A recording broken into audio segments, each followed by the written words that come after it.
Breaking news शामिल कंदासीं। बान सईदाबाद मां चोरी करप्शन हेस्को अमलदार जी मुबैना सरपरस्ती हेठि हलंदड़ ट्रांसफार्म माफिया आवाम लाइ आज़ार बणियल आहे। वधीक तफ़सील मालूम कंदासीं। टेलीफोन लाइन ते मौजूद आहे बान सईदाबाद मां निज़ामुद्दीन। निज़ामुद्दीन तफ़सील खां आगाह कजो। ॿुधाईंदो वञा त बान सईदाबाद शहर में बिजली चोरी करप्शन ऐं हेस्को अमलदारनि जी मुबैना सरपरस्ती हेठि हलंदड़ आहे ट्रांसफार्म माफिया आवाम लाइ आज़ाम बणिजी विया आहिनि। वधीक मां तव्हांखे इहो ॿुधायां त शहर जे मुख़्तलिफ़ पाड़नि में लॻल ट्रांसफार्मरनि ते ख़ानगी माण्हुनि जो खुलियल ठीको ऐं मुकमल कब्ज़ो क़ाइमु आहे, जिते कानून बदिरां माफिया जी हुकुमरानी हली रही आहे। ज़रनि मूजिबि ट्रांसफार्मरनि तां बान सईदाबाद में गैर कानूनी तौर सिधा कनेक्शन ॾेई बिजली खपाई पई वञे, जंहिं एवज़ फी कनेक्शन 3000 खां 5000 रुपया महीने में वसूल कया था वञनि। अहिड़े रीति मां तव्हांखे इहो ॿुधायां त लखे रुपयनि जी गैर कानूनी उगाड़ी हिन वक़्तु बि जारी आहे। सियारे में गर्मियुनि में जेका 5000 10,000 थींदी आहे, जंहिंसां सरकारी ख़ज़ाने खे किरोड़े रुपयनि जो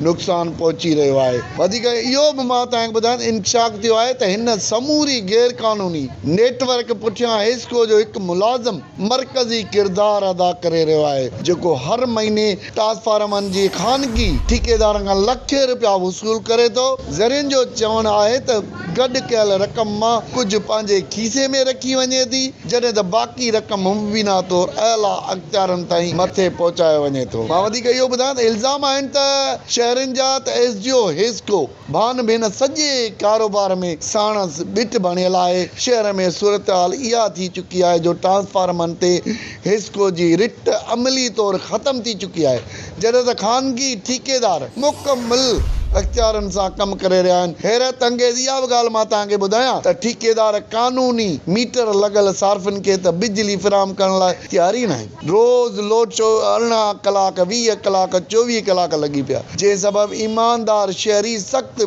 गर्मी ऐं सख़्तु सर्दीअ में बिजलीअ खां महरूम आहिनि, जॾहिं त चोरी कंदड़ बिना रंडक जे बिजली इस्तेमालु करे रहिया आहिनि। वधीक मां तव्हांखे इहो ॿुधायां त शहरनि जो चवणु आहे त जेकॾहिं हेस्को इंतिज़ामिया चाहे त हिकु ॾींहुं अंदरि हर हिन माफिया जो ख़ात्मो मुमकिन आहे, पर शहरनि इहो ॿुधायो त मुबीना मिली भगत वापडा ऐं प्राइवेट ठेकेदारनि सबबु कार्रवाई नथी थी कई वञे। बिजली चोरी सबबु ट्रांसफार्म सड़ण, लोड शेडिंग में वाध ऐं वोल्टेज जी शदीद घटिताई मामूल बणिजी चुकी आहे। मां वधीक इहो बि तव्हांखे ॿुधायां त जंहिंसां घरेलू तोड़े तिजावती सार्फिन खे वॾो नुक़सानु माली नुक़सानु थी रहियो आहे। बान सईदाबाद जे शहरनि समाजी अॻवाननि ऐं मुतासिर सार्फिन हेस्को जे चीफ सेक्रेटरी एनर्जी सिंध ऐं ॿियनि लाॻापियल अख़्तियारनि खां पुरज़ोर मुतालबो कयो आहे त बिजली चोरीअ खे हथी ॾींदड़ हेस्को जो हिकु मुलाज़िम ऐं एसडीओ हेस्को बान ख़िलाफ़ फौरी तौर ते